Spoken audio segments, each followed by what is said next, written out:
Moi, je crois que c'est la rencontre avec une écriture qui est très particulière, qui est avec ses inversements. C'est ça aussi que j'appelle la musicalité de son écriture, c'est-à-dire qu'il y a quelque chose, particulièrement dans le barrage. C'est bien que j'ai pu commencer par ce texte-là. C'est que c'est très brut, c'est très simple. Moi, je suis assez jeune, j'ai 22 ans. Quand je lis ce texte, je rentre tout juste d'un voyage au Vietnam. Et évidemment, les sensations de la mousson, de cette chaleur indescriptible, de ce poids bien sûr, historiquement, c'est évidemment très différent, mais c'est-à-dire que j'en- j'entends, grâce à son écriture, une temporalité et une ambiance exotique et qui est très prégnante et qui résonne en moi. Et le fait aussi que l'écriture soit brute quelque part, il y a quelque chose de très brut, de très simple. Dans cette violence aussi familiale décrite entre la mère et Joseph et Suzanne, il y a quelque chose de l'adolescence qui est encore proche de moi, c'est-à-dire à 22 ans, de cette émancipation dont on rêve quand on est une jeune fille ou un jeune homme. Et ce texte-là, je trouve, en parle particulièrement bien. Et je crois que c'est aussi ce texte-là qui résonne quand je le joue sur scène dans des pays différents, donc au Maroc, en Turquie, au Vietnam, au Cambodge, donc dans des lieux très, très différents, finalement. Je pense que ça parle aux spectateurs locaux qui viennent, qui fréquentent les Alliances françaises ou les instituts français, parce que le but, c'est quand même surtout de jouer devant des locaux, de leur transmettre ce texte-là. C'est-à-dire que cette jeunesse, cette effronterie, cette espèce de vivacité d'esprit, de corps, de l'adolescence, et de rudesse aussi de vie, et ben peut parler à toutes les générations, en fait. Et donc, il y a une immense modernité dans ce texte-là. Et c'est ça, je pense, qui me violente et qui résonne en moi. Et je réentends, en fait, les cours sur les colonies françaises que j'ai pu avoir aussi, voilà, au collège, au lycée. C'est-à-dire, c'est une période finalement sur laquelle on passe très vite. On parle pas trop de la guerre d'Indochine, on parle pas trop de tout ça dans les livres d'histoire. C'est une guerre maudite. Donc, c'est quelques lignes dans les livres d'histoire.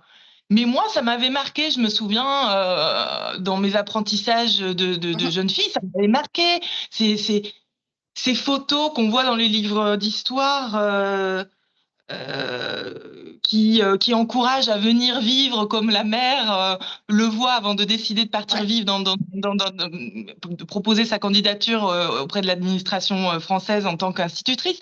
C'est vrai que ces photos-là, je les avais vues dans mes livres d'histoire et elles vantent les mérites de la vie dans les colonies en Indochine. Et donc, ça me parle et j'ai envie de creuser. Et ce texte-là que je reçois à ce moment-là, après, je vais creuser avec des rencontres avec des anciens d'Indochine, des gens qui sont allés faire cette guerre là-bas. Je vais creuser après cette rencontre de lecture du barrage.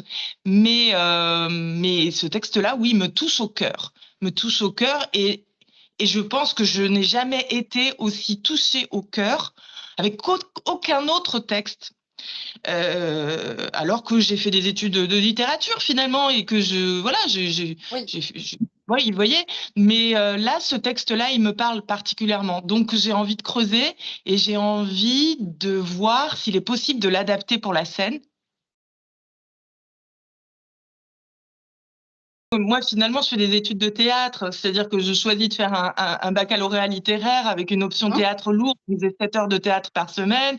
J'adore la philo, mais ni en philo, ni en littérature, ni pour le bac français, je n'étudie de textes de Marguerite Duras.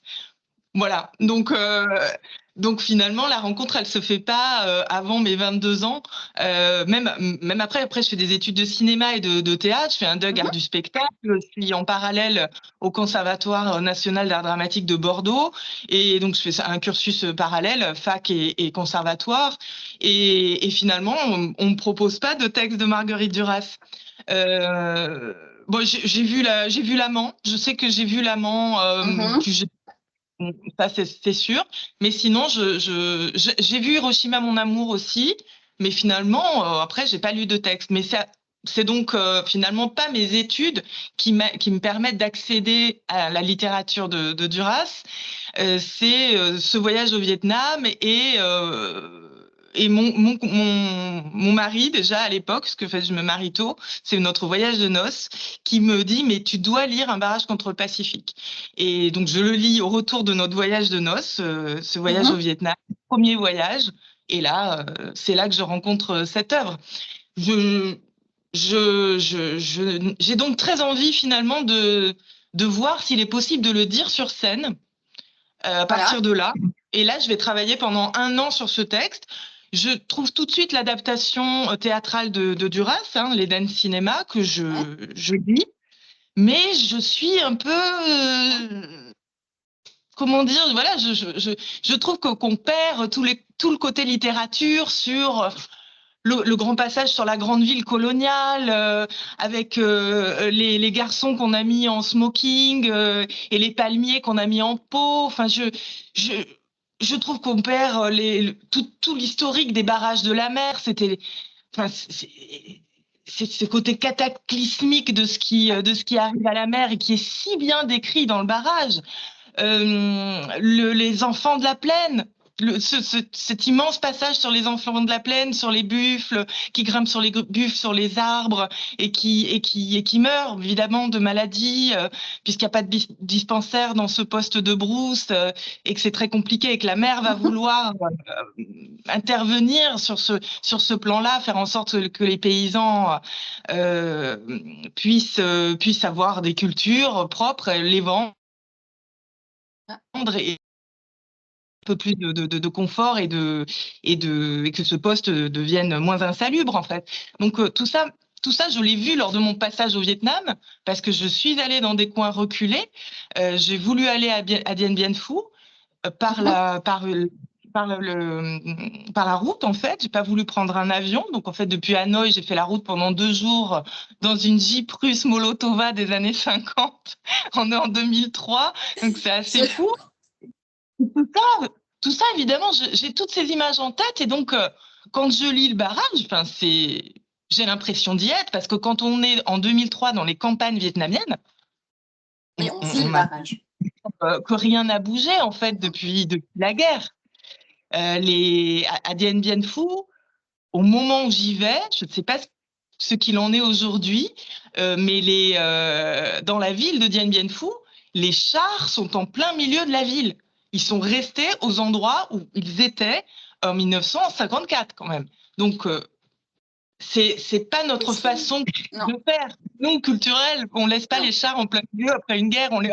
Donc il y a tout ce décor-là que je prends de plein fouet aussi. Et en lisant le barrage à mon retour, donc vraiment Mhm. 1 mois plus tard, j'ai l'impression de faire un espèce de bond spatio-temporel. Et il y a la rencontre avec un auteur et avec son écriture, euh, le côté unique de son écriture, parce que pour moi, il n'y a pas d'autre auteur comme Marguerite Duras. C'est-à-dire que il n'y a pas, il y a pas de prédécesseur, hein. Il y a pas, personne n'écrit comme elle. Et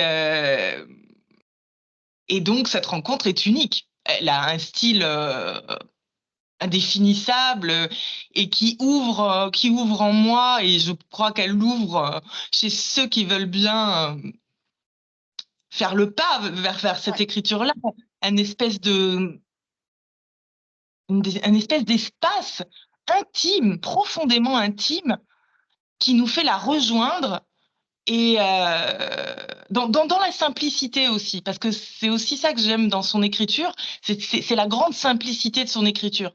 Et quand on l'écoute, c'est ce qu'on, quand on la lit, mais enfin quand on l'écoute quand même à haute voix, c'est aussi ce qu'on entend. Les gens s'imaginent que Duras c'est inaccessible et que l'écriture est alambiquée et compliquée, alors que quand ils l'entendent, mais ils s'aperçoivent que c'est cette histoire de toucher l'âme de son lecteur.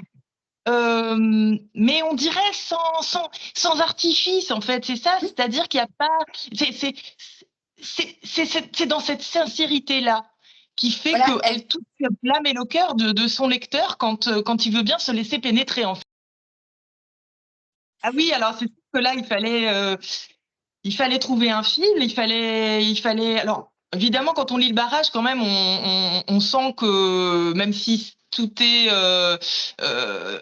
raconté par un narrateur extérieur, mais on sent quand même qu'on est plus proche de Suzanne. Donc, bien sûr, j'ai toujours interprété Suzanne, donc bon, Marguerite Duras. Alors, jusqu'alors, je l'ai beaucoup joué jusqu'en 2013 ce texte, donc j'étais encore assez jeune. Donc, je jouais vraiment Suzanne, en fait, clairement. Là, je suis plus âgée, donc j'ai modifié. C'est un texte qu'on m'a beaucoup redemandé ces dernières années parce que je jouais surtout la douleur, le vice-consul, son nom de Venise dans Calcutta Désert, India Song, etc. Donc là, je suis revenue à Duras qui raconte la Suzanne qu'elle était. Mais c'est à la première personne. Ça c'est une modification qui a été opérée en accord avec la SACD et Jean Mascolo, puisque les coupes ont été faites évidemment avec son accord. Il y a eu un jeu de ping-pong comme ça.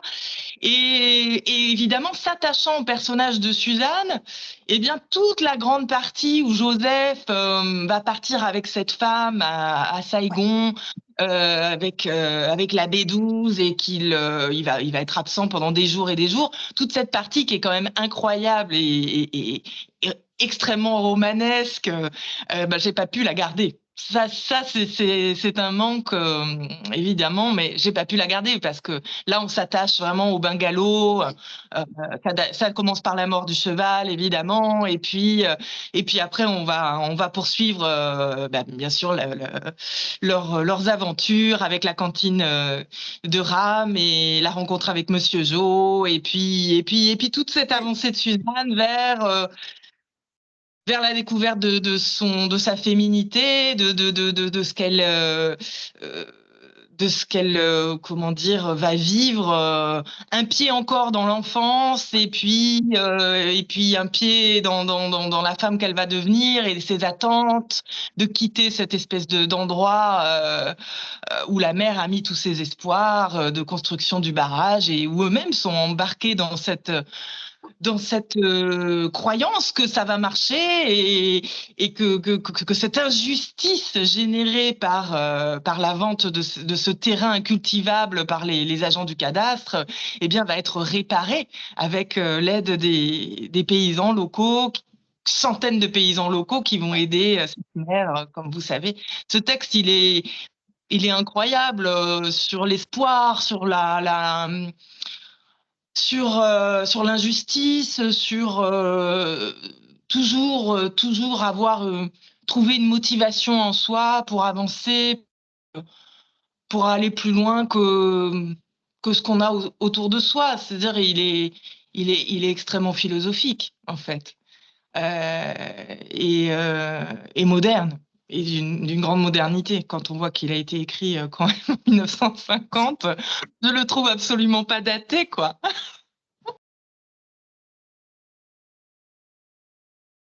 Ah oui, bien sûr, parce que du fait des différences culturelles, forcément, c'est forcément très différent quand je le joue en Inde ou là au Canada. C'est la troisième tournée que je vais faire au Canada. Au Vietnam, je me souviens, alors c'était en 2006 au Vietnam pour l'hommage à Marguerite Duras. Ça faisait 10 ans qu'elle était partie. Et donc, il y avait Yann Andrea qui était invité, Hélène Bamberger, et moi, j'étais voilà toute jeune, et j'avais ce texte que je venais d'adapter et de jouer en France pendant 2 mois. Le décor est extrêmement simple, il est extrêmement épuré, parce que je viens de là aussi, de cette formation théâtrale de Jean Vilar. Ouais. Et donc, il y a un miroir suspendu, il y a une lampe à pétrole pour symboliser le bungalow. Et le miroir suspendu, c'est la découverte de la féminité aussi. Et puis, il y a une malle en bois. Donc, c'est extrêmement simple. Et je me souviens que les Vietnamiens, alors il y avait une journaliste vietnamienne qui particulièrement était très intriguée de ça. Elle m'avait dit, mais pourquoi est-ce qu'il n'y a pas de décor? Parce que on passe de Saigon, de la grande ville, du bungalow, de la cantine. Pourquoi vous mettez pas des décors? Alors j'avais dit, mais parce qu'en fait, on les imagine, les décors. Donc, on n'a pas besoin. C'est-à-dire que là, c'est tellement. En plus, j'ai des bandes sonores, moi, où vraiment on entend Monsieur Jo, on entend les personnages, en fait, dans ces bandes sonores de la cantine de Rame, de la grande ville coloniale, du foxtrot, de tout ça. Enfin, donc, ça nous plonge quand même dans cette temporalité-là, sur scène. Donc, je lui disais, on n'a pas besoin. Et puis, en fait, elle comprenait pas. Elle me disait, mais nous, au Vietnam, les spectacles de théâtre, il y a beaucoup de décors, ça change tout le temps, il y a beaucoup de costumes. Et elle trouvait qu'il y avait une sorte de pauvreté, en fait, vraiment de la compagnie à ne pas signifier, et de ce théâtre-là, disons, de cette forme-là, à ne pas voilà, faire comme un spectacle théâtre pour nous, peut-être dans les années 60. Enfin, il y avait un effet de décalage comme ça.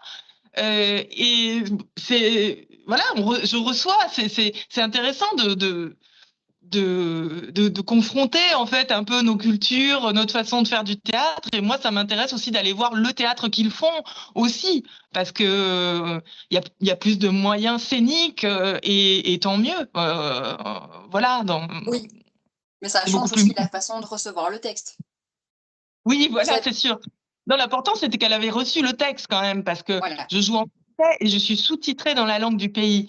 Donc, voilà, après, on a échangé en anglais, hein, mais la traduction était en vietnamien tout de même. Donc, elle parlait pas français hein, du tout. Donc, bon, elle avait quand même entendu le texte de Duras et de cette histoire. Donc, c'était quand même évidemment ça qui était le plus important pour moi. Non, je suis souvent assez troublée parce que combien de fois ça m'est arrivé de sortir de scène. J'essaye toujours de faire un bord de scène parce que c'est hyper important pour moi, d'avoir le ressenti du public et de me retrouver en Inde avec des jeunes gens qui venaient me poser des questions sur l'amant de la Chine du Nord, à propos d'Hélène Lagonel, mais des choses hyper précises. Et je me disais, mais c'est fou, mais c'est complètement fou. C'est-à-dire qu'ils sont là, alors bien sûr qu'ils avaient lu le texte en amont, hein. Ceux qui venaient même parler comme ça un peu plus d'Hélène Lagonel, mais je me disais c'est extraordinaire parce qu'à Paris quand je joue, j'ai pas ces questions-là aussi précises. C'était complètement fou de faire cette espèce de pont en fait dans l'espace et d'enjoindre voilà des gens qui viennent écouter Marguerite Duras pendant 1 heure. Enfin, moi en fait comme ça, je suis tellement passionnée par son écriture, par transmettre ces textes-là que ça me paraît pas fou quand je suis les pieds dedans.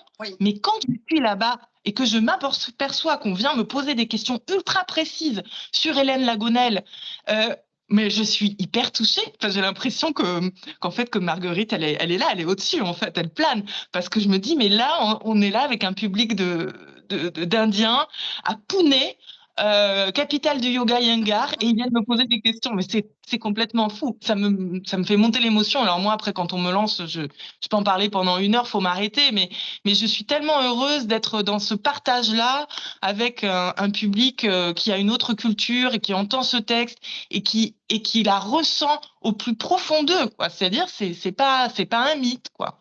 Voilà.